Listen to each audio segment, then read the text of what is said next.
एक गांव में 3 लड़के रहते थे, राम, श्याम और राजू। तीनों के पिता काफी अमीर थे। तीनों का बचपन बहुत अच्छे तरीके से गुजरा था। उनके माता पिता कभी भी उनकी कोई भी मांग को अनदेखा नहीं करते थे।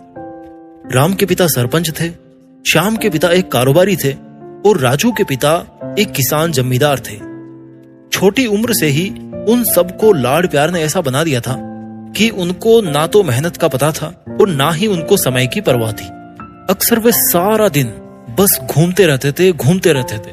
नशे और अन्य भोग विलास में डूबे रहते थे, जिससे उनके गांव वाले भी दुखी थे। सरपंच और बड़े लोगों के बच्चे होने के कारण उनकी कोई शिकायत कर पाने की हिम्मत नहीं करता था, जिससे उनका मनोबल और बढ़ गया था। एक दिन उनके गांव में बहुत तेज बारिश हुई, जिससे सब लोगों को नुकसान हुआ, जिसमें इन तीनों के पिता भी थे। लेकिन इतना कुछ होने के बाद भी उनके बेटों का वही हाल था। वो बस घूमते रहते, नशा करते, भोग विलास करते। माँ बाप काफी चिंतित रहा करते थे। ये तीनों भले ही कितने ही गंदे थे, लेकिन इन तीनों के अंदर पता है एक एक खास बात थी, जिसकी पहचान किसी को नहीं थी और उनको खुद को भी नहीं पता था। राम एक बहुत अच्छा नेता प्रतिपक्ष था, क्योंकि अपने पिता के पास रहते हुए उसको इसका काफी ज्ञान हो गया था, क्योंकि उसके पिता सरपंच थे। श्याम भी इस तरह से बिजनेस की समझ रखता था, क्योंकि उसके पिता एक कारोबारी थे। राजू खेती का काम जानता था, क्योंकि उसके पिता जमींदार थे। पर अपने गलत कामों की वजह से उन सब ने अपने इन टैलेंट्स पर ध्यान ही नहीं दिया, जो कि उनकी सबसे बड़ी कमजोरी थी। इस तरह से इनकी बदमाशियों को देखकर इनके पिताओं ने इनको सीख देने की सोची। तीनों पिताओं ने आपस में बात करी और उसका एक हल निकाला। तीनों पिताओं ने अपने अपने काम अपने अपने बेटों को सौंप दिए, जिससे उनको समय की कद्र का पता लग सके। तीनों के पिता ने एक वसीयत बनाई, जिसमें यह लिखा था कि 1 वर्ष के अंदर इन तीनों को 10 लाख रुपए कमाकर देने होंगे, जो बिना किसी गलत काम के कमाए गए हों। और तीनों को अलग अलग स्थान पर रहना था। इन तीनों को 5-5 लाख रुपए भी दिए गए, ताकि उनको अपना काम स्टार्ट करने में दिक्कत ना हो। पहले तो सब खुश हो गए कि भैया हम आजाद हो गए, हमको पैसे मिल गए।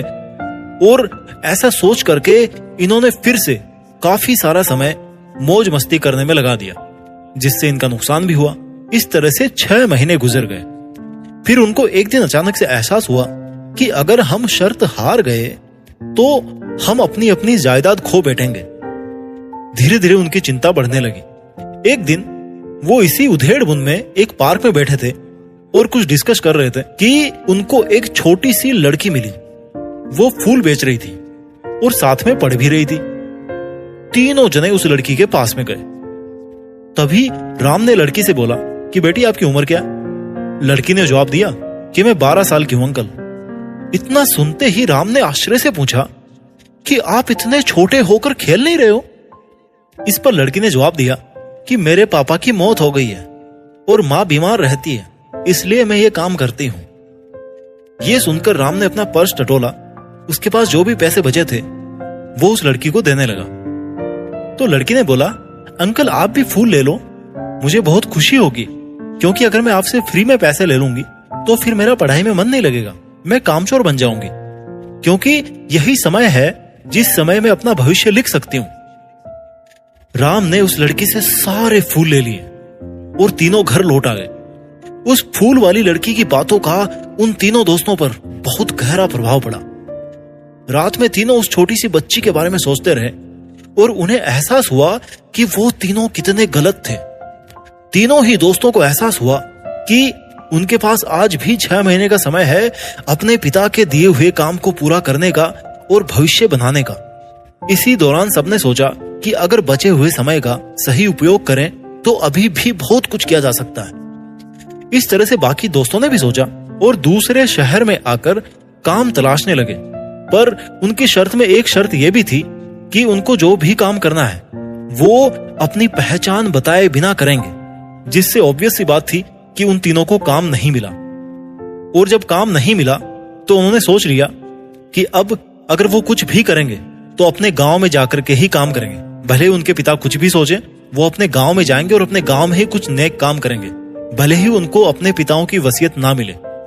तीनों लड़के अपने गांव में फिर से आए और अपने अपने पिताओं से जाकर के मिले और उन्होंने अपने अनुभव के बारे में बताया और बोला कि वो आगे से ऐसी गलती नहीं करेंगे और वो उन्हें माफ कर दे। लेकिन पिता तो शर्त पे ही अड़े थे। लड़कों को कोई दया नहीं मिली। तीनों को फिर से दुख हुआ कि उनको अपनी गलती का एहसास होने के बाद भी उनके पिता उनका सपोर्ट नहीं कर रहे। और अगेन फिर वो रात भर सोचते रहे कि अब क्या किया जाए। तीनों ने मिलकर के एक स्कीम निकाली। राम अपने मित्रों के साथ में मिलकर लोगों की प्रॉब्लम सुलझाने लगा, जिससे उसको गांव की समस्याओं का ज्ञान हुआ। इसी तरह श्याम भी गांव के विकास के लिए नए नए तरीके सीख गया और राजू को किस्मों और बीजों का ज्ञान हो जाने से उसको काफी फायदा हुआ। तीनों ने मिलकर अपने बाकी पैसों को सही ढंग से सही जगह लगाकर गांव को एक नया रूप दे दिया। उनकी कड़ी मेहनत से गांव के लोग तो क्या, दूसरे शहरों के लोग भी उनकी तारीफ करने लगे। उनका गांव तरक्की करने लगा। नई तकनीकों के कारण हर वर्ग के लोगों से उनका जुड़ाव होने लगा और एक समय आने के बाद में उनके पिताओं ने भी उनको माफ कर दिया। इस तरह से दोस्तों, उन तीनों को समय की कीमत का अंदाजा हुआ कि पहले वो कितना समय बर्बाद कर रहे थे, लेकिन जब से उनको समय की कीमत का अंदाजा हुआ तब से उन्होंने समय वेस्ट नहीं किया और काम करके पैसा कमाया, नाम कमाया और ये सीखा कि ईमानदारी से जिंदगी कैसे जीते हैं। दोस्तों, इस वीडियो को बनाने का मुद्दा यही है कि आप सभी समय बर्बाद ना करें। समय बर्बाद करने के हजारों तरीके हैं, लेकिन आप ऐसा कोई तरीका चुनिए जो आपकी जिंदगी बदल दे, इस समाज की जिंदगी बदल दे, इस देश का भविष्य बदल दे। आई होप आपको ये स्टोरी अच्छी लगी होगी। अपना ख्याल रखिए और देश में खुद के नाम के साथ साथ दुनिया में भी देश का नाम कीजिए। जय हिंद, वंदे मातरम।